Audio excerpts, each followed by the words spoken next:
Seguimos en tertulia con Daniel Buquet, Daniel Superviel, Conrado Hughes y María Simón. Venimos a temas de nuestro país ahora. Antes de octubre, el gobierno debe poner en marcha el llamado de licitación para canales de televisión digital. O mejor dicho, debe hacerlo cuanto antes, porque las adjudicaciones tienen que concretarse antes de octubre, que es la fecha límite, porque después corre el año previo a las elecciones presidenciales.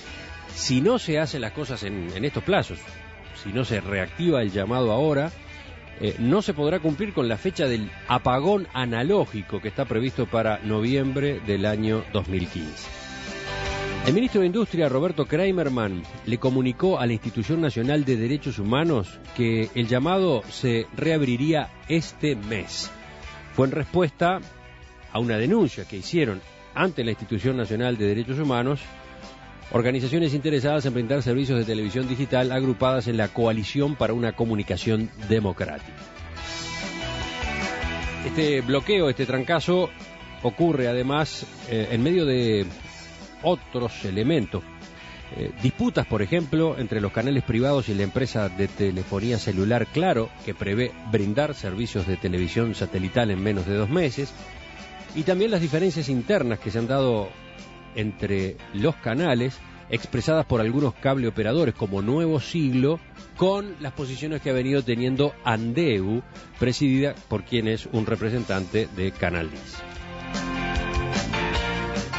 Es un tema que Daniel Buquet quería conversar ya hace unos cuantos días. Empezamos contigo entonces. Bueno, sí, creo que es una cuestión de vital importancia. Todo el paquete de medios de comunicación y su regulación y su adjudicación, los permisos para operar, es algo de vital importancia en lo que el país no ha logrado avanzar, más allá de que hay muchas propuestas, ideas y de hecho hay proyectos incluso perfectamente definidos. Y yo tengo miedo y mi preocupación es la siguiente, es quedar atrapado en las manos de un oligopolio como ya quedamos los montevideanos hace muchos años, precisamente en el gobierno de Lacalle, cuando la televisión por cable empezó a desarrollarse en el país.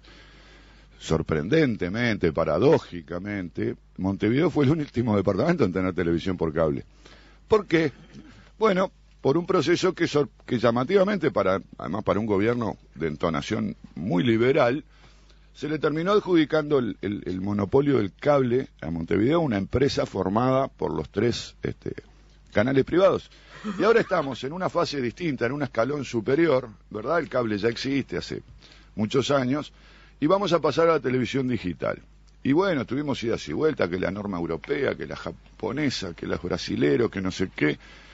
Y de repente, tras movimientos otra vez de los 3 canales privados de televisión, resulta que el proceso parecería que no se puede lanzar. Primero porque ellos dicen que a ellos no hay que evaluarlos, a ellos no sé qué, y se les conceden incluso privilegios que para algunos son desmedidos.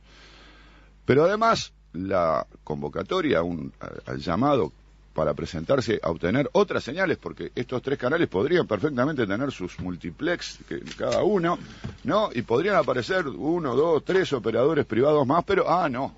Resulta que algún problema hizo que se suspendiera la licitación y ahora estamos llegando a los límites de los tiempos para que esto pueda ocurrir dentro de este gobierno. Y Uruguay, incoherente como siempre, tiene planificado el apagón digital para 2015 y capaz que en 2015 ni siquiera tenemos televisión digital. El apagón analógico, perdón. Apagón analógico. Tengo opinión formada sobre este tema hace más de 25 años. Y recordaba en alguna tertulia anterior que había consultado por pedido de un cliente a ver cuándo Uruguay iba a tener cable. Estoy hablando de los años 86, 87, porque ya en todo el mundo había acá la televisión cable y acá ni noticias ni se hablaba del asunto. Bueno, era una decisión política del gobierno de la época a través de un director de comunicaciones que en esa época dependía del Ministerio de Defensa. No había la URSEC, es todas creaciones del gobierno, creo que fue del doctor Valle, y por lo tanto el Uruguay no tenía porque se había decidido que no iba a haber cable. Es decir, esas cosas pintorescas que ocurrían y que yo creo que debieran haber desaparecido del Uruguay después de haber, digamos, experimentado los malos resultados de no tener competencia. Pero igual el reflejo es muy, muy uruguayo. Los uruguayos en general no llevamos la idea de la competencia en el ADN. La izquierda no tiene ni un gen pro-competitivo, sí tiene gente que se manifiesta pro-competitivo, pero después arruga frente a las mayorías que le dicen es mejor que no haya competencia. Y entonces seguro vamos a hacer el apagón analógico, haremos cualquier cosa, pero esto no se va a adjudicar antes de octubre. Hay que conocer la eficiencia de las comisiones para resolver estas cosas. Estamos terminando el mes de abril, ya empieza mayo, ni soñar. Esto no va a haber, no vamos a tener televisión digital, y a mí me da mucha pena porque en realidad es para ahorrarse un poco de costos, porque si los canales privados quisieran ganar 1, 2 o 5 licencias, lo pueden hacer poniendo un poco de plata. Pero bueno, yo soy muy amigo de muchos de sus directores y en estos temas no los entiendo. Sí, yo, una cosa que, la verdad que estuve siguiendo este tema últimamente, y es un tema que realmente me resulta muy difícil comprender el vericueto político más allá de entender las grandes líneas. Un grupo de poder muy fuerte, un oligopolio que presiona para que no se abra la competencia, y del otro lado el gobierno que no encuentra caminos para generar una alternativa creíble que pueda meterse por ahí para abrir la competencia. Mi posición a nivel conceptual es que haya libre competencia, que ganen los que ofrecen la mejor propuesta televisiva al mercado, y que se capitalice una industria... Y que no tengan un monopolio, que ganen pero compitan. Para adelante, sí, ¿no? Sí, Solo y que para se capitalice, y perdón, Connie, y que Uruguay de una vez y para siempre logre capitalizar esta industria sin chimeneas que gracias a la iniciativa privada, numerosas productoras audiovisuales que arrancaron haciendo cortos publicitarios, comerciales acá en Uruguay, hoy están jugando en primera división en el mundo entero con productos de calidad. Uno sigue más lejos, un cineasta uruguayo terminó liderando taquilla en Estados Unidos con una película de ciencia ficción y de terror, creo, de terror. Entonces quiero decir, Uruguay tiene un capital humano que sabe de la industria audiovisual y que sabe de televisión y que sabe muchísimo cómo manejar ese tipo de cosas, que por ahí no encuentra en Uruguay los lugares donde desarrollarse, precisamente porque el mercado es muy chico. A su vez, el cambio de la revolución de Internet y ya no necesariamente tu mercado tiene que ser el Uruguay, hoy se puede jugar en el mundo entero. Y también decir que el 4, el 10 y 12 para los uruguayos, para nuestro imaginario, son como el mate, ¿no? O sea, son marcas, Monte Carlo, Subrayado, Tele 12, marcas que están muy metidas en el ADN de los uruguayos, nos guste o no nos guste, son como emblemas de nuestra sociedad. Hay al menos 2 aspectos enormemente importantes. Voy a empezar más bien por el social que por el técnico, o por el de las libertades. Yo creo que aquí todos estamos de acuerdo en la apertura. En eso todos somos liberales en cuanto a el manejo y el tránsito de la información. Queremos apertura, queremos diversidad, queremos competencia. Yo quiero además lugar para la creación, para los productores independientes y nacionales, y quiero que la televisión, que tiene un rol privilegiado porque llega a un 99% de los hogares, en tanto que Internet está superando el 40%, lo cual no está nada mal, teniendo en cuenta Ceibal, pero 99 es mucho. Quiero que la televisión sirva para ir a buscar a la gente a la casa, para la cultura, para la educación, para interesarle en muchas cosas que a veces las personas dejan pasar porque simplemente creen como que no son para ellas, que no las interpelan, que no les van a interesar, que se van a aburrir, y aunque sean muchas veces gratis, no participan. El buscar la participación, el tener buenos contenidos, eso es enormemente importante, porque además pasa a través de eso una serie de modos de comportamiento, de ideas del deber ser, que pueden ser muy buenas y pueden ser muy malas.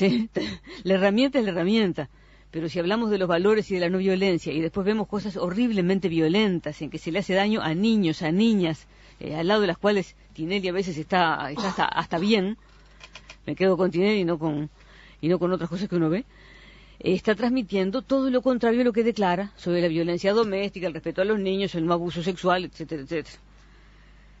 Se pueden transmitir valores importantes y he visto cosas bien hechas que a través de un teleteatro, de una historia, le dicen más a la gente sobre cómo comportarse frente a la enfermedad, frente a la violencia, frente a los deseos de independencia, más que lo que podemos decir en todos los discursos.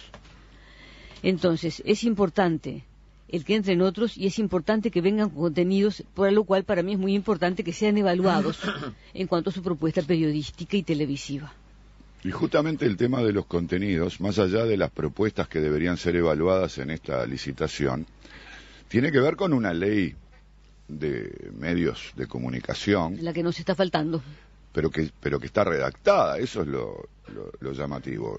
Sí, hay un proyecto, creo que ya hace unos meses, incluso hasta se divulgó parte de su contenido, y sin embargo está trancada, es decir, y además, interesante es esto, es un gobierno de izquierda que sobre el punto ha tenido, si bien no tenía definiciones muy específicas, tenía una visión bastante consensual, porque resulta que a los izquierdistas siempre se quejaron de los 3 canales privados de televisión, de este oligopolio, que entre otras cosas favoreció siempre a los partidos tradicionales, etcétera, etcétera.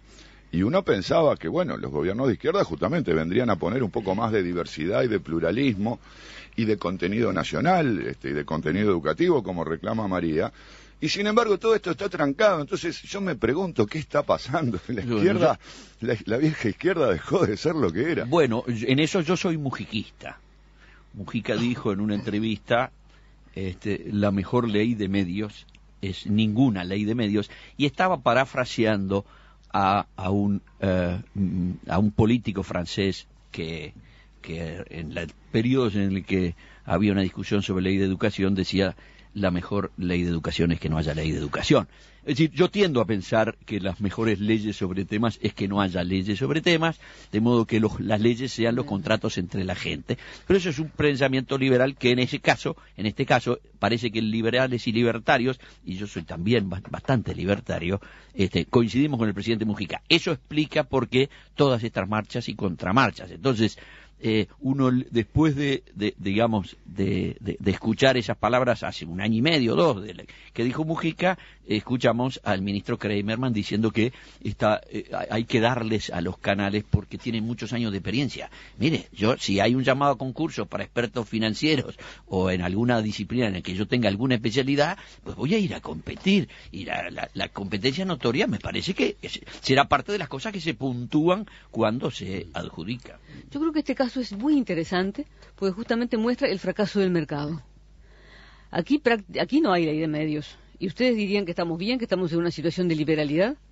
Tenemos un monopolio, un oligopolio tan fuerte que en la mayor parte de las sociedades a los que tienen concesiones de televisión abierta no se les permite presentarse a los llamados de televisión de abonados, a los llamados de cable. Pero que además esos grupos que tienen televisión abierta y tienen cable, tienen diarios en muchos casos y tienen otros medios de prensa. Es decir que la información está en poquísimas manos, lo cual muestra que la libertad de mercado no garantiza en absoluto la diversidad, ni el reparto, ni la libertad, ni las libertades.